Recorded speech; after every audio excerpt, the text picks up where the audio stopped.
In this session, I'm going to talk about the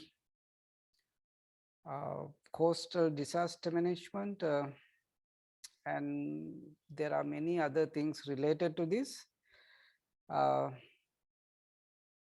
Actually, this topic is something we can talk about another several hours, maybe a completely a separate course. So that much lot of information, right?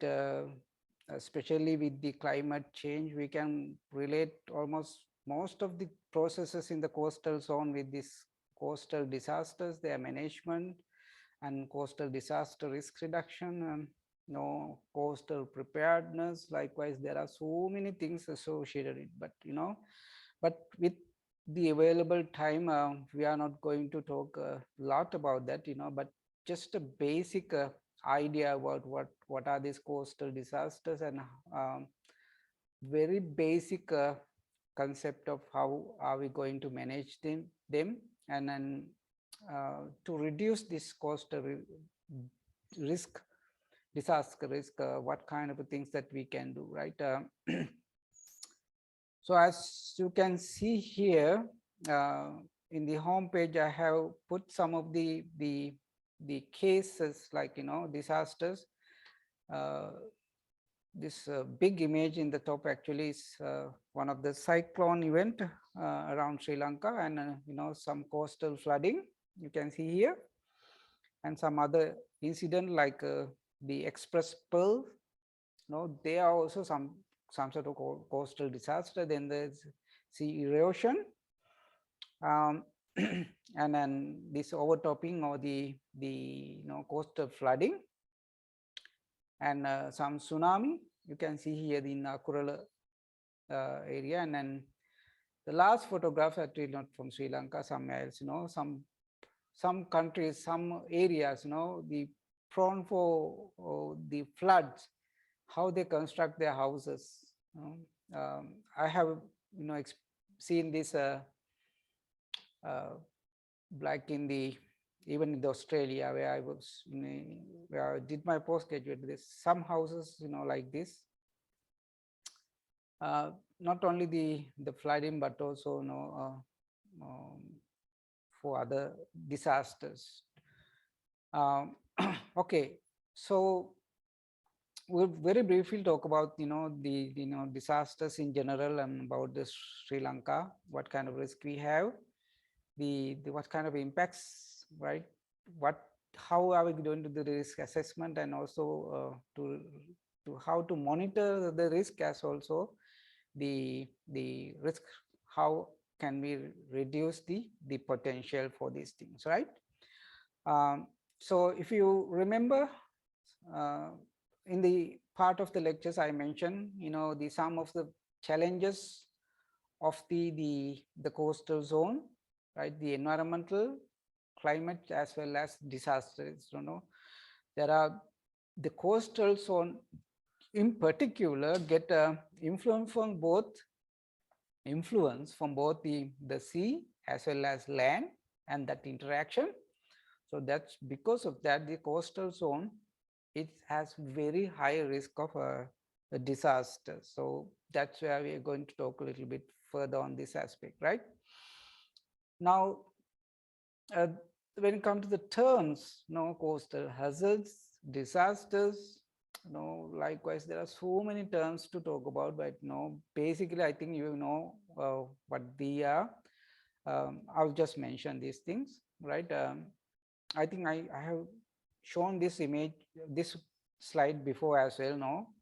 Some hazards which are very slow to come, whereas some hazards can be very rapid, like a storm, floods, tsunamis. They can be within few minutes to hours. Like a shoreline erosion, sea level rises will take decades to hundreds of years sometimes. Okay, so basically there are, when you look at the coastal hazards, the storms, floods, or other coastal flooding. The flood versus coastal flooding, we know the difference. The floods are usually the rain bringing a lot of fresh water is usually called the floods, but the coastal flooding is usually the sea, right, flowing towards the land, right, the overtopping. No, it's the other way around, like seawater coming to the land side.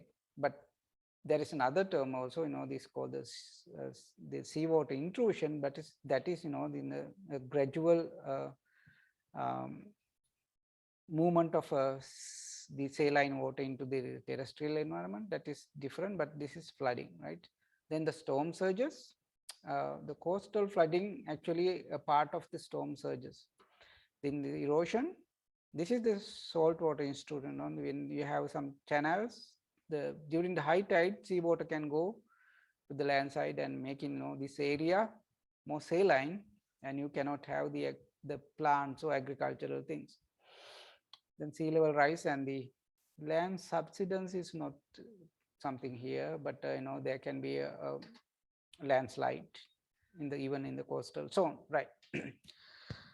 So what is a disaster, right? There are so many different definitions for the disaster, but serious disruption of the functioning of community or causing some losses that exceed the ability of the affected community to cope with their own resources, right? So that is, is some sort of a disturbance to the community, and which cannot be, the undone or the cope by the community with their own resources, which means they really need some aid, some sort of aid, some support from the others to overcome this kind of a situation. That's why we call this a disaster situation. The people cannot cope with that alone, that the other parties has to support, or maybe in many different ways, for the protection from the Navy or other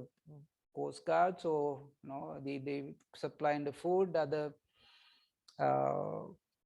the hygienic needs. Likewise, you have to support in this disaster situation, right? So that is a disaster. So this is the definition I got from the Wikipedia. Coastal hazards are physical phenomenon that expose a coastal area to risk of property damage, loss of light, and environmental degradation, right? Coastal disaster, it's pretty much same, but but there is some difference. I will show you the hazards and disaster, right? The hazards are always there, but they are not always going to be a disasters, right? The hazards are there, but they are not going to be, all the hazards are not going to be a disasters, right? Like even if it is a sea level rise, it is just a small sea level rise, the hazard is there, but it's not a disaster, right? That's the difference. But it's a part of the same situation, but about the severity, right? Okay.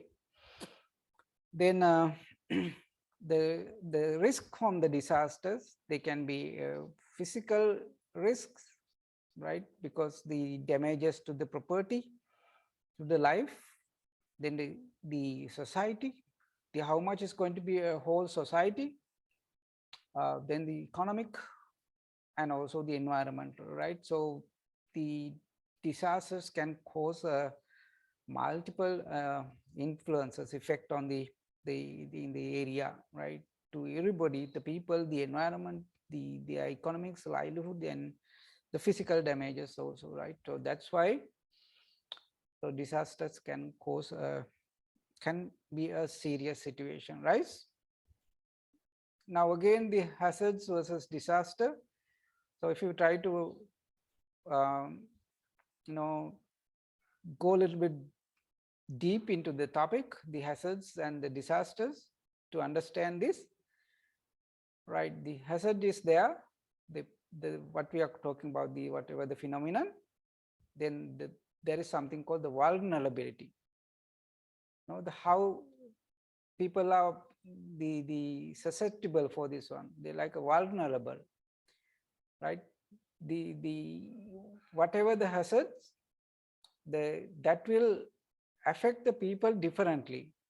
The people with the smaller houses, they are more vulnerable, but houses with more concrete, very with the high-rise buildings, they are less susceptible, or they are less vulnerable. So even the same hazard can affect the people in different ways. Different communities will affect differently, right? Even the same hazard in different countries will affect differently.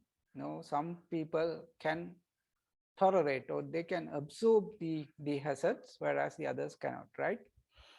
Um, and the other thing is the how much the people can cope, right?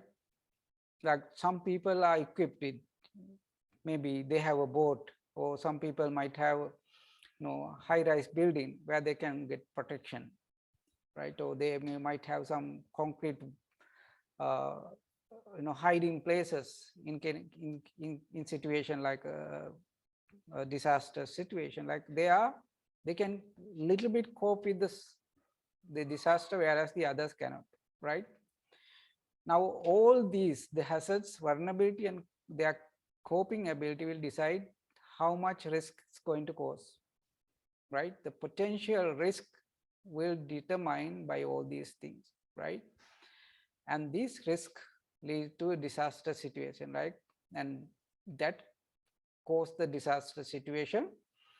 And right, so that's why I'm telling the affecting the people in different ways, right? And eventually, whether going to be any loss or not, right? Even with the disaster, still some can cope with these things, and there won't be any loss to life or in the properties. But whereas not always, right? So that's where so these differences are there. So how a hazard become a disaster all depend on their vulnerability, as well as how much they can cope with this. And then, okay, hope you can get some idea from that. So if you look at the disasters, you can categorize these disasters in many different ways. This is one example of different categories of our types of disasters. Some are called geophysical disasters like earthquakes, landslides, tsunamis, and volcanic. Now we don't have, earthquakes are not common in Sri Lanka. There can be some minor earthquakes, but not large earthquakes. We have landslides and tsunamis rarely, but no volcanic activity, right? So only the issue Sri Lanka is having landslides. Even these days, there is a warning, especially for the central highlands, for landslide now, but others are not something common, right? But hydrological disasters like floods are common. Then climatological disasters, extreme temperatures. Sri Lanka, we don't have actually extreme temperatures, very rare, but some countries, even India, sometimes they have extreme temperatures. The temperatures go somewhere 38, even 40, right? The people start dying, they can't cope with this kind of high temperatures, right? And droughts, the wildfires, then cyclones, then storm or wave surges. Now look at now, Sri Lanka has very few, we have droughts, we have landslide, but cyclones and storm surges are not common. There were some even recently, but no, there was no big damage. Even the cyclones, we haven't had a major scale cyclones. There had been some close by, I can show you later. But we as a country, we are so lucky. One way, we don't have many natural disasters. Of course we have, but not many disasters as many other countries, right? Okay, so if you go very quickly, if you look at the coastal disasters in Sri Lanka, like we had some cyclones, of course, though they are not really hitting us straight.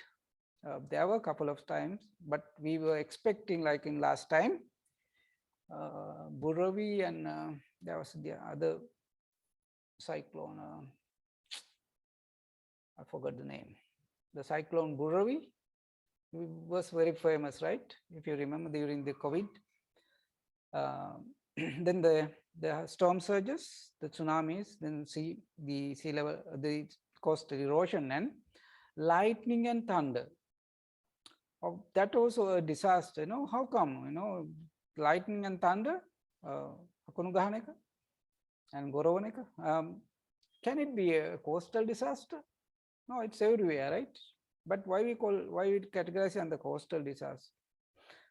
Because the coastal zone has high risk of getting lightning and thunder, because that landscape, because this is low-lying area and also with some high-rise buildings, so which and also some structures projecting, some pointing device, things like roofs and some temples having this pointed things, so they are more vulnerable for or they can attract the lightning, the energy. So the coastal zone has a high risk, so that's why it's listed here. So these are natural disasters, whereas there are man-made disasters, or rather human caused disasters, like the ship damages, oil spills, and other maritime disasters, right? Which we went through a couple of times, especially the last year, like Express Pearl, right? So these are the basic the things. The impacts can be direct and indirect impacts. So these things, I don't want to go ahead, right? So direct impacts, so any kind of damage, and indirect impact, after this kind of disaster, there can be we call the knock-on effect, or the aftershocks, especially there can be a lot of other diseases, the economic situation, the food crisis, or some supply issues, like if the flooding, you cannot provide some supply for the people who might be trapped, this kind of the secondary impacts, right?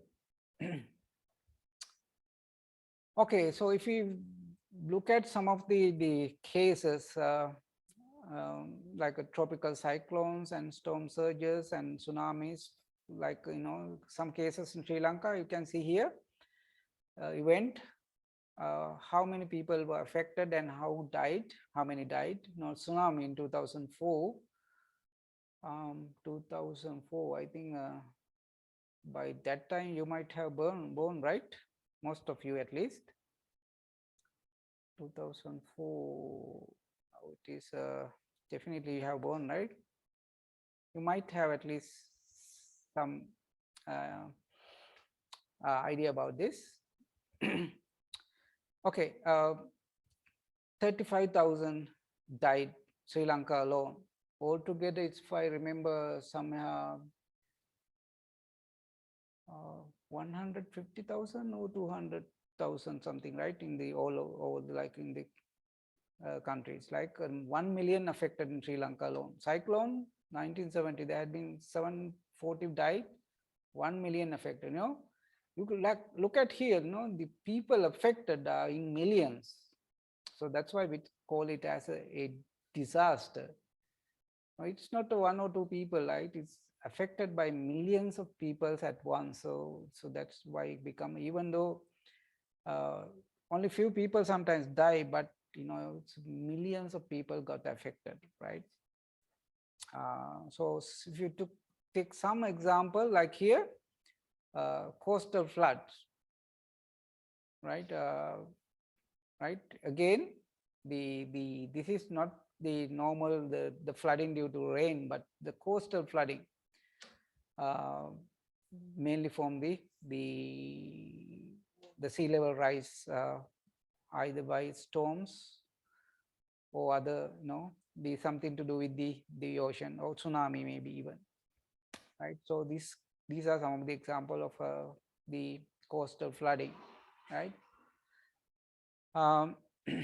The storm surges, like here, this is the usual the high tide line, right? So that's the the maximum that usually the sea level come up to here, but it will never get to this area like in the houses. But in a situation like a storm condition or storm surges, there can be very high waves which can hit a long distance in the coast, right? And some houses even be inundated from this kind of a stormy situation, right? Now, even here, the damage may be very different. If it is during the low tide, maybe you can see here, right? During the low tide, the water level somewhere here. If the storm surges come in this time, right? Perhaps the impact will be maybe somewhere here. It won't affect the houses. But if the same thing happen in the high tide, because it's already the water level is here, and that can affect, that also, part of the risk. It's again different if it happen in the low tide or high tide, right? If we are so unfortunate, if the storm surge also come in the high tide, then the damage will be very high. So the risk is very high. All right. So that's about the coastal, the flooding, but you can see here a situation where in normal situation, the tide level and the storm tide level, as I mentioned before, they can pass some of the landslide, like here in the low-lying areas in the coastal zone, they can easily inundated in this kind of a situation. The highlands will be protected, but they can erode. Storm surges, some areas they inundate, but the other areas will be eroded, right? So even they won't inundate, but still they can do some damages, right? So this is again depend on the low-lying areas, like in the goal, and there's Akural area where the train was affected from the tsunami. This area actually, some of the areas in this we call the low-lying areas. Even the land level is even below the sea level. It's because there is some sort of a slope. Any high tide, the storm, they can badly damage the land area. Now you can imagine how this kind of a storm surge can affect a country like Maldives. The Maldives, they don't have mountains. There is no highlands, right? The maximum height is a land area is actually about 1 meter. The majority of the areas even below the sea level, right? If this modest increase in the sea level can going to badly impact the country like Maldives, right? But Maldives still richer than us, just tiny island, right? There is a small video. I don't know. Okay, if we can see that one. Storm surge is sea level rise on top of the normal tide level. The rise in sea level is created by low pressure systems, including tropical cyclones, as they near the coast. If storm surge arrives during low tide, coastal impacts may be minor. If, however, storm surge arrives during a high tide, the impacts can be much more severe. The large waves accompanying low pressure systems can make coastal and structural damage much worse. Storm surge, combined with large waves, can reach areas far away from the coast. Strong low pressure systems, especially tropical cyclones, create storm surges by physically pushing the water onshore. The stronger the winds, the higher the storm surge. Large storm surges can push water many kilometers inland, which, combined with wind and pounding waves, can destroy buildings, wash away roads, and pose threat to life.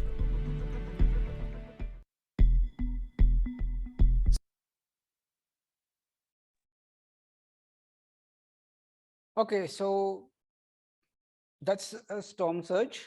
Then the others are cyclones. You already heard about these things, so I'll just mention. Uh, you might have seen this kind of a cyclonic situation. I have given some examples of cyclones in Sri Lanka and within the last decade or so, but also there are some few earlier ones as well. This is Oki, right, in 2000, and there are the others like a Buravi, one we perhaps know very well, which hit northern Sri Lanka, but even we were affected in Colombo to some extent. Then 2020, there was another one, Nirvar.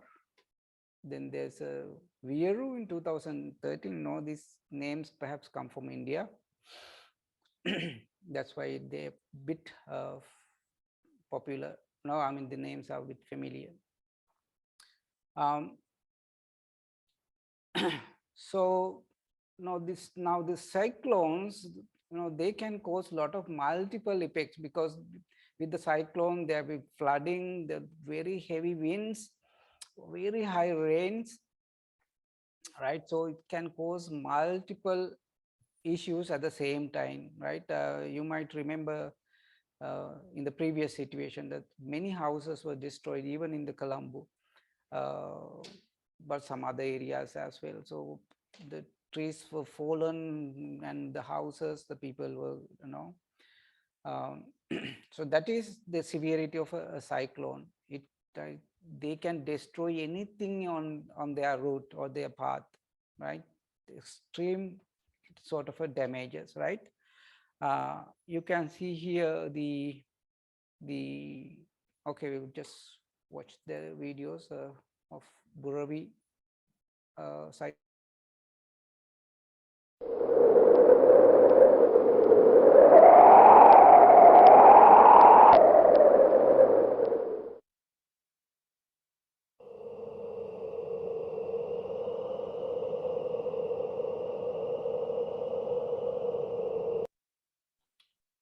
And then that is the map, and then you can see the actual situation.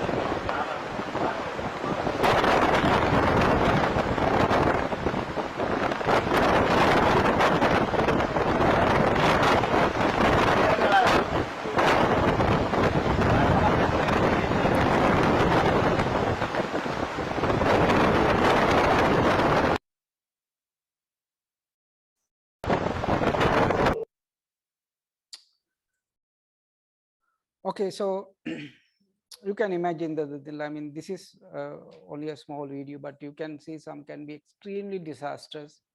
I have personally witnessed one of the cyclones when I was in Australia, which the area I was in was severely hit by one of these cyclones. But the preparedness, the vulnerability, preparedness is very high in that countries, and so there, because of that, the impact is very less. But physical damages are there. It will destroy some of the trees, but very few houses were damaged, because these houses are constructed strong, which can stand still against the cyclones. But trees, you can't make it stand. Some of the agricultures were destroyed. I remember that area was, most of the banana was come to Australia from that area, and the banana production was totally destroyed from that cyclonic event. But there was no huge loss for the people, because they are well prepared for this thing, right? Okay, the other thing is tsunami, which you already know, but this is showing the Kalutara beach during the tsunami, just before the tsunami, and then during and after tsunami. This one I've seen, even you have shown before in the first page as well. The severity of the waves in that area, right? And there are many causes of tsunami. I think we have already discussed, especially the earthquakes, some underwater landslides, and volcanic activities in particular. These are the earthquakes, the landslides, and the volcanic activities underwater, and underwater landslides. And some countries, even the some icebergs, when the if the part of the ice is broken in the Antarctic or somewhere, if it's going to fall into the sea, and that will generate a tsunami as well. There are some lot of examples in the YouTube, right? So anyway, these tsunami waves are extremely dangerous. They have a lot of energy, and especially when they come to the close to the land, especially in the beach area, they are going, the wave height going to be very high, right? Earlier, like in the when they are in the sea, the wave height is very narrow, but as it's come to the beach, it's going to be the higher and higher, and when it hits the beach, it will have the highest wave height, and that's where it's going to destruct or it's going to affect a large area, right? So if you just take the example from 2014 to 2004 tsunami, the Boxing Day tsunami, I mean just after Christmas Day, for the Boxing Day, the tsunami affected about 85% of the area around the coast Sri Lanka, right? Starting from here, only a part of this Mana, this area was not affected, but everywhere, that wave went around Sri Lanka, destroying much of the area. That's why we lost 35,000 people. One of the most disastrous situation in within a couple of hours, we lost this many people. And not only that, even that destroyed nearly 75% of the fishing boats. You can imagine what happened to the fishing industry in Sri Lanka, right? And also the people who lost their lives, also the fishermen majority, because they were in the coast, right? So that's why the fisheries was really affected from this tsunami. Right, okay. We have discussed about tsunami formation, right? But the impact to the life, as well as the impact to the coastal area, especially the inundation, the sea level rise because of the tsunami waves would bring a lot of sea water in, inundating the coastal area, as you can see here in the satellite images. This is, I think, not in Sri Lanka. Some example, right? That's where, after this tsunami situation, it's so unfortunate. We as a country, we totally unaware about this kind of a disaster. It's only very people had heard about something called tsunami, even the name. And that's why even there was a lot of warning before the tsunami situation from even the Pacific Tsunami Warning Center and the US tsunami warning centers to the Sri Lankan meteorological department, but they didn't respond to these notices because they had no any idea about the tsunami as well. And that's so unfortunate. If at that time, if they want the people to go out of the the coastal zone, we could have saved much of their lives. But that is just because of the lack of awareness or lack of preparedness, and then something not common in Sri Lanka, and we haven't heard about some, and then that's most of the lives we lost because of that. Because the beginning there was a reduction in the sea level, right? A lot of people went to see what is happening in there, right? Because that we have discussed that the subduction, right? The two land masses, when they subduct, there is some vacuum. To fill that vacuum, that the water goes that side, and that's where that's what they have seen. And eventually they gave the wave. When that came, a lot of people were caught in these tsunami waves, right? But now only we have this tsunami response mechanisms, like some direction where to go in a tsunami situation, and also some alarms, tsunami alarms. We have some high risk areas, right? Some countries like Japan, which they quite easily they get these tsunamis, and they have very prepared, well prepared mechanisms. Whenever they predict for a tsunami, everything, there's a lot of mechanism, right? Even the TV station, everything will stop, and there will be automatically generated messages. The that no one can even have their TV channels running. Everything will be under one control. They giving all this information, right? And they're better prepared, right? Anyway, so that's where you need to have some tsunami warning.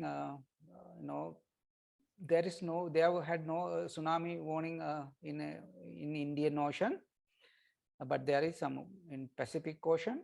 Even that Pacific Ocean tsunami warning center, they informed the us from here, because they can detect it.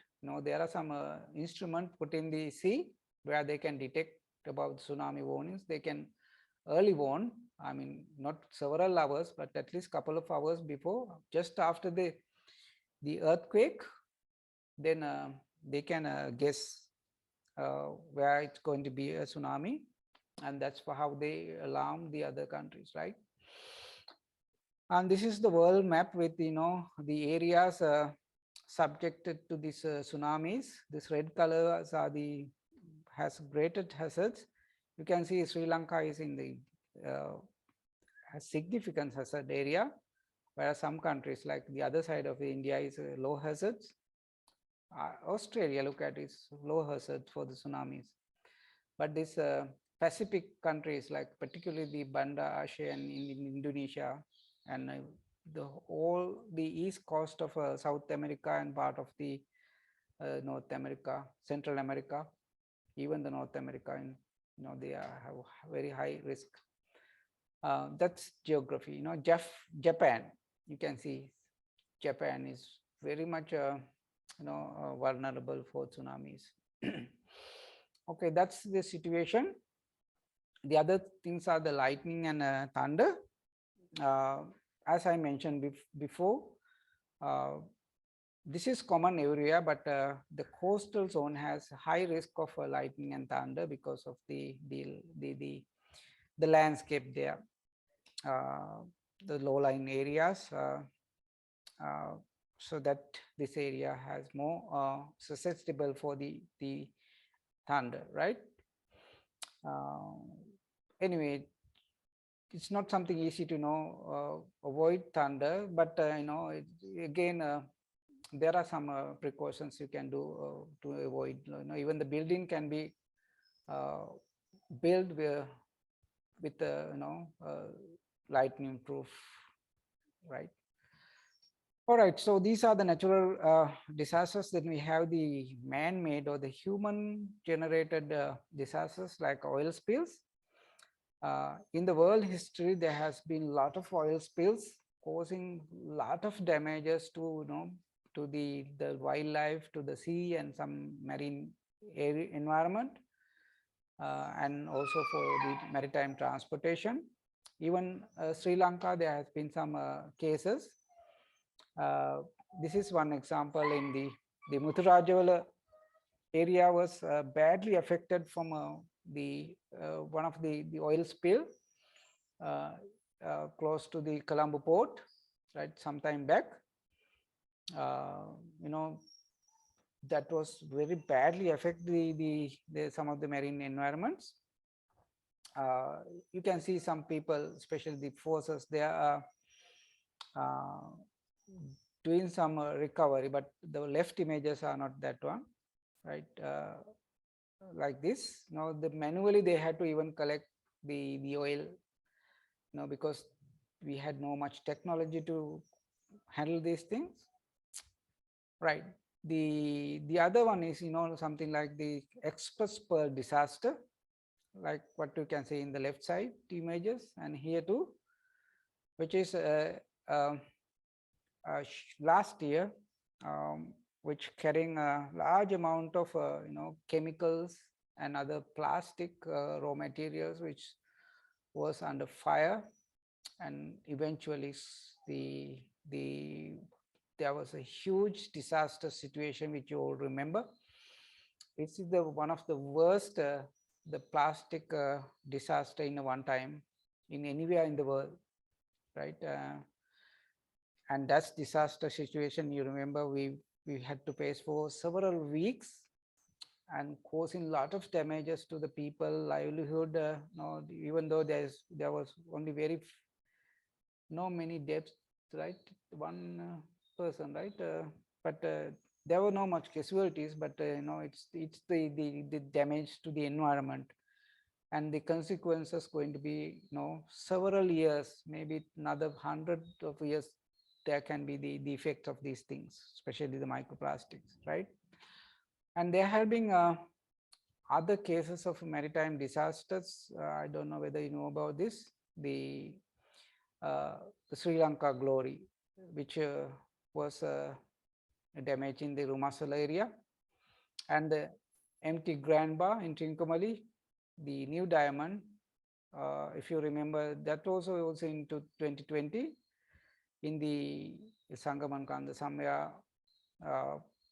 You may remember that there was a lot of trials from the Sri Lanka Navy, Air Force, and even the Indian trains too. There was a fire, and they were trying to settle that fire. And then the MV Malaysia a long time ago in Bundal and Amarnath Shah in Konkala Beach. So they all maritime disasters so far, but we don't know about the future, right? How many of these going to be, right? So you can see here the some of the disaster situation with the Express Pearl. You already know these things, so I don't want to go into that detail.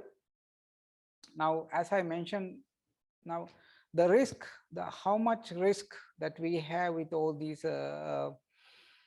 different disasters.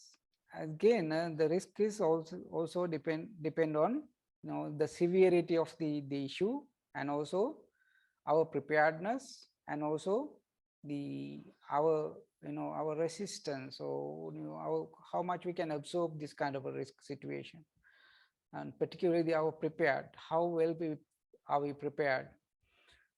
These are the things we as a country, we are not, we are very country with, we call the more reactive people than proactive. I think I have mentioned before, right? We just sit and wait some things to go wrong, and thereafter only we look for the solutions. But many countries, right, they are more proactive, they are trying their best to do something before something happens, which means they are well prepared for this kind of situation. They are well prepared, and therefore even though the hazards are there, the risk for causing a lot of the damages are low.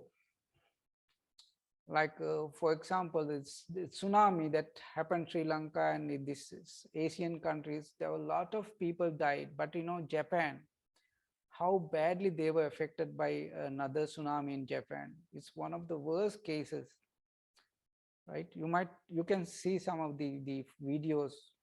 It's badly affected the country, but still the number of people who died is very low, because they were well prepared for this kind of situation. I mean, some areas you cannot, even some nuclear power plant were also affected, but they minimize all the damages, because of the preparedness, right? Okay, when we're talking about the risk, disasters and risk, there are a lot of things, the sociologists, the geologists, the scientists, they take in very different ways.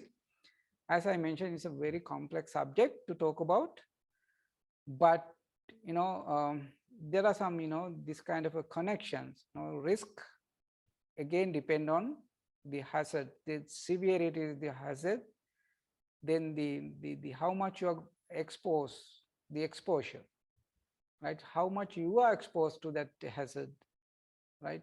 Because if you are unprepared, then you are more exposed to that one, right? Then vulnerability, how vulnerable you are, right? That also again depend on whether your ability, whether you are poor or rich. The poor peoples are more vulnerable, poor countries are more vulnerable, right, for any kind of a disaster situation, right? So these concepts, we just need to understand these things, and to any understanding, deeper understanding this, you need to know a lot about these things, right? There are a lot of risk factors, the how severe the disaster, the gender, right? The sometimes the women are more susceptible than men, right?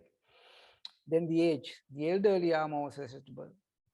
As I mentioned, developing countries, the poor countries are more susceptible, right? Likewise, so there are a lot of risk factors that's where the countries, the government has to recognize these risk factors, who are more vulnerable, which part of the country is more vulnerable, and that's where you need to have pre-plans for any kind of a disaster situation. But in Sri Lanka, needless to talk about these things, how well we are prepared, right? Any kind of a situation, like Sri Lanka is one of the oldest maritime, at least, center. So we are not prepared even to deal with the oil spill or any kind of a ship, if it is going to be a fire. We don't have a proper mechanism to handle this kind of situation in a chemical spill or anything. We don't have facilities to handle, right? We are always telling that we don't have money, right? But we have money to other developments, something like I don't want to name, but which has no much return. That's not really we don't have money, but how or where we prioritize the issues, right? That's the matter of governments. They prioritize different things, and that's where the it's all depend on the governments, and also the government authorities, how well they are prepared for this kind of situation.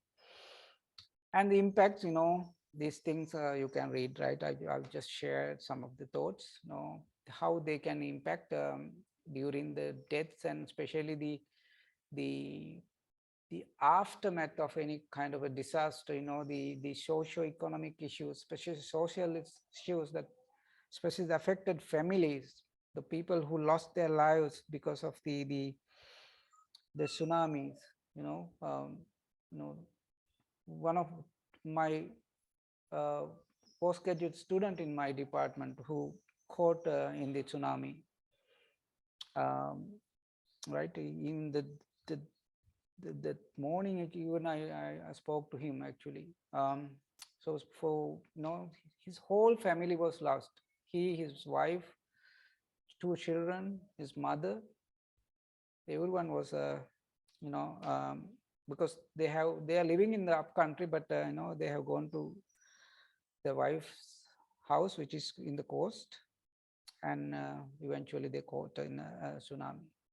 This kind of a situation, there are a lot of stories that time, right? Not only that, the human influence, but the how much this disaster is going to cause the affect the environment, the environmental impact, and particularly the coastal environments, like the corals, after tsunami, some debris, the ships, there are a lot of boats and lot of materials from the land has been taken to the sea, right? And which destroys some of the reefs, and also the debris has been damaging the corals and long time. Like even the express pearl, you remember how much destroyed the coastal zone, especially the beaches. Even now, we are doing some surveys, plastic surveys right around the country. Even now, even in the Mana and a lot of places in Sri Lanka now, still you can see these plastic pellets when you do the surveys in the beaches. Now we don't know how long they are going to be there, maybe another hundreds of years, right? Several generations they will be in the sea, right?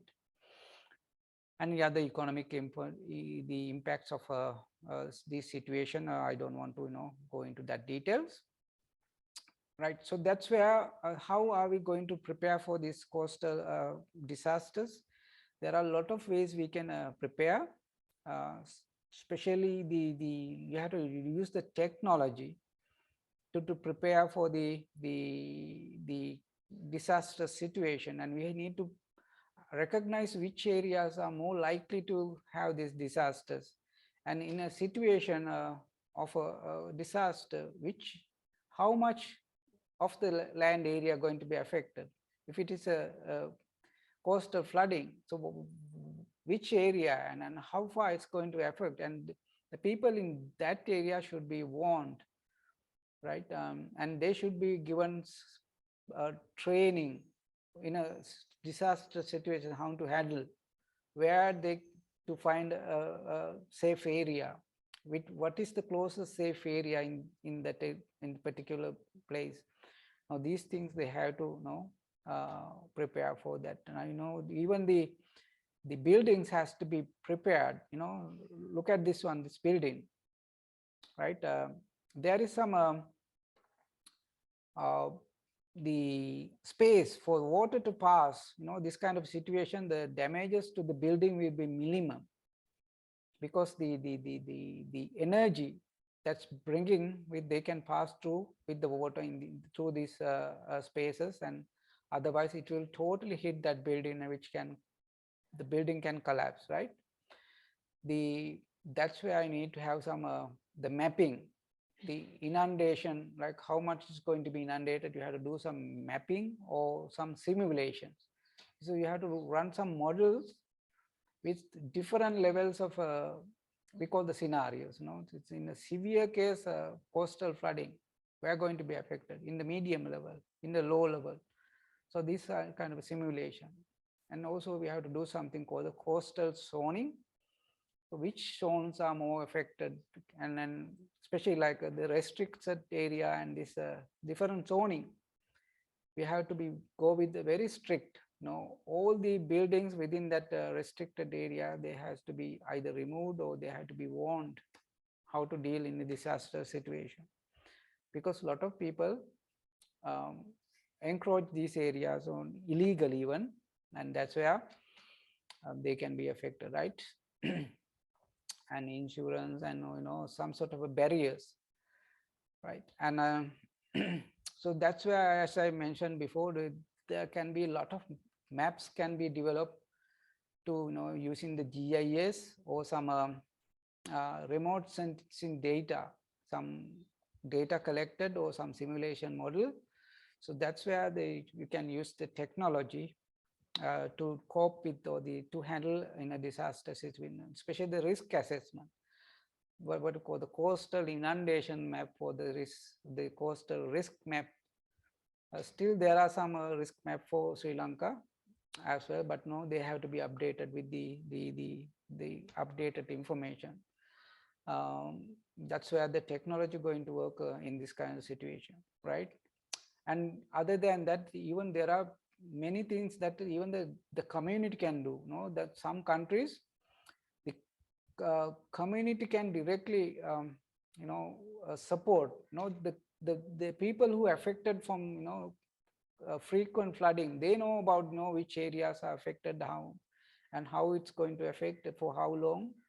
So then they can be part of this any kind of a mapping, developing maps or any kind of a management, right?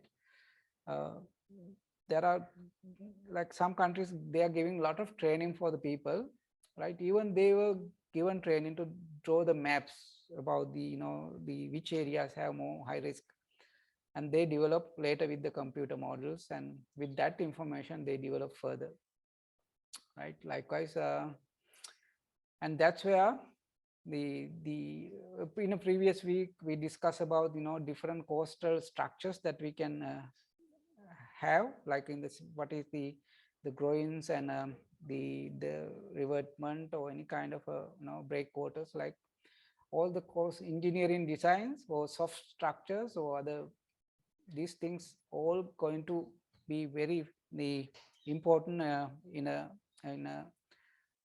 as a preparedness, and then the early warning and capacity building, like this kind of thing, public awareness. This is one of the most important thing which we had known before the tsunami, that if the people were known, they could have been saved, right? Like the mapping like this to develop for the which areas has high risk, medium risk or low risk, right? They could be identified in this way, right? Like here you see the I think this is from Indonesia, some example now how the community can do the we call the citizen scientists, citizens or the community, they can be the scientists, they keep the records of these flood levels and many things, so they should be given training, this, and also to even to develop maps, and also other the capacity for the public should be given some capacity, there can be some the groups who can guide the other people in a disaster situation, which can really reduce the impact to the people, right? Okay. And this is an example where the sea level rise exposure map for Sri Lanka, which has developed in 2011, right? 2011, which area has more sea level rise, right? Likely to impact by the sea level rise. Now, you see, this is 2011. Now, we have to check. That's where the technology people have to do. Work with the others, especially the GIS and other expert. They have to check with this thing and the latest data, whether is this true or what is whether this has changed. That's where you have to keep it updating. Okay, the other thing we talk about is called the disaster risk reduction, DRR. This is another term used with the disasters. This is also a huge topic again. I'm just mentioning these terms. Disaster risk reduction, I mean, most of these, what we have already discussed, can be also used as to reduce the disaster risk. Even the risk is still there, but you can reduce the impact to the people or the property, from this kind of a disaster risk reduction approaches. Some can be maps or any kind of a reduction approaches, like latest technology, right? For example, the satellite information, satellite data, or sometimes this LiDAR, light detecting and ranging this technology, together with the GPS or GIS data, when put together, you can develop a very interactive and comprehensive map about the coastal zone, right? This LiDAR technology in particular, right? Some satellite, especially in the coastal zone, you can use the satellite data. Now the problem with the satellite data is they are not going through water, right? It's only just the surface water it can penetrate, but not anything beyond. But like the technology like LiDAR, they use special cameras, which they can even penetrate a little bit, even the deep in the waters, where you can recognize identify some areas, even underwater. Some of the technology, right? So that's where together with the GIS, GPS technology and other latest technology, where you can go ahead with the minimizing the impact, right? As I mentioned, some countries, they use the community to draw maps, which areas are more likely to get which has high risk.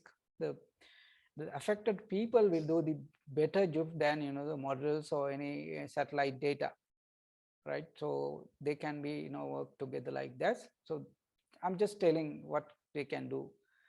uh, that's why the community-based disaster risk reduction or the management, right? These kind of concepts are there. They're just concept, but if you want to apply this into a country like us, then they have to do a lot of things. You have to have a master plans. You have to work with the people. You have to work with the expert. You have to work with the technological people who know the models, the hydrological models, or the GIS and mapping tools and satellite remote sensing data. When put together, then you can have with very good uh, information base, and where you can develop further, right? So even the no the some of the structures that we talk about the previously, the beach nourishment or groins, right? This groins, right? This spelling you say the GROYNE, right? There are another groin, this GROIN groin, right? So that's the groin here, right? And the term is different, right? This is GROYNS groin, but it pronounced bit same, right? It's groins. Other one is GROIN groin. All right.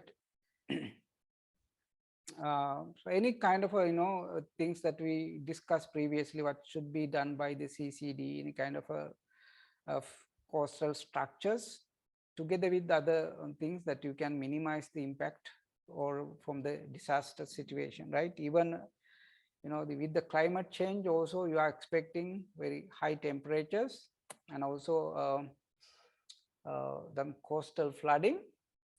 Still the way you can interact or to minimize the risk, still you have to work in a same way, I mean similar practices, right?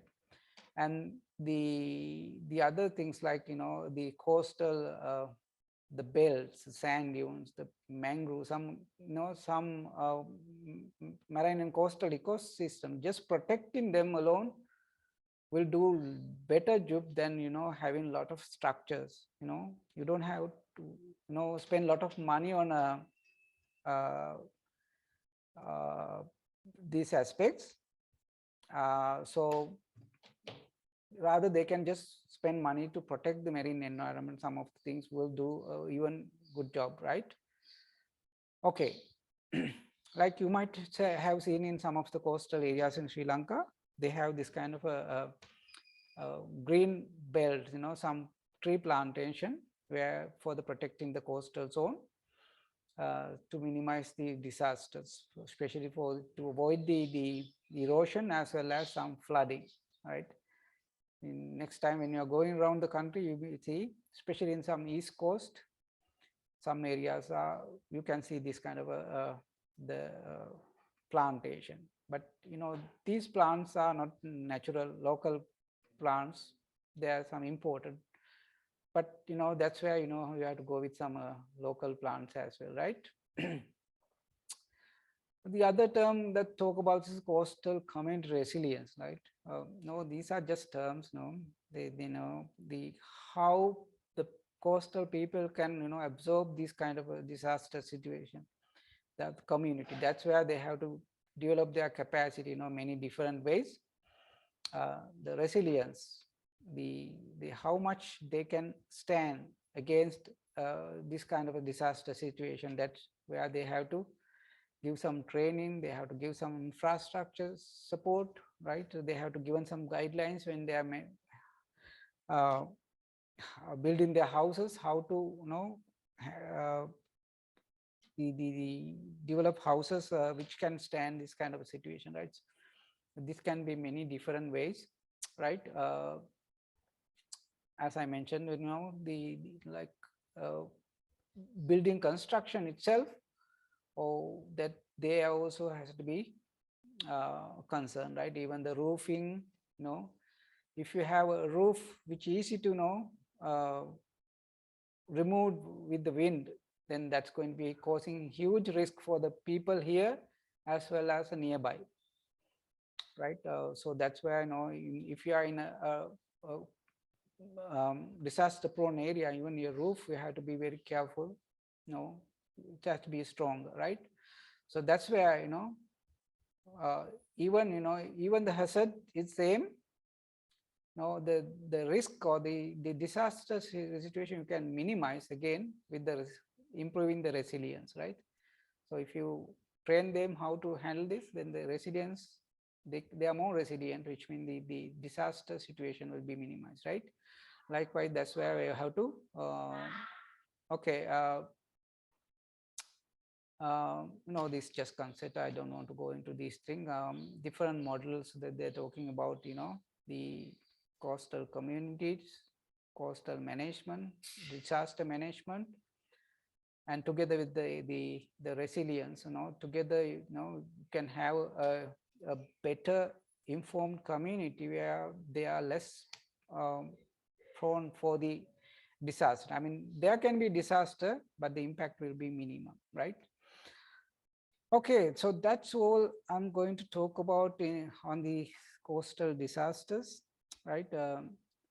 So related to this one, we still can talk about the climate change impact on the coastal zone. As I mentioned before, it's the same, it's just climate change influences again, pretty much same influences. So you can read a little bit further if you want, right? So that's all about the what I can talk about the coastal, the disasters and disaster risk reduction or preparedness or whatever the topic.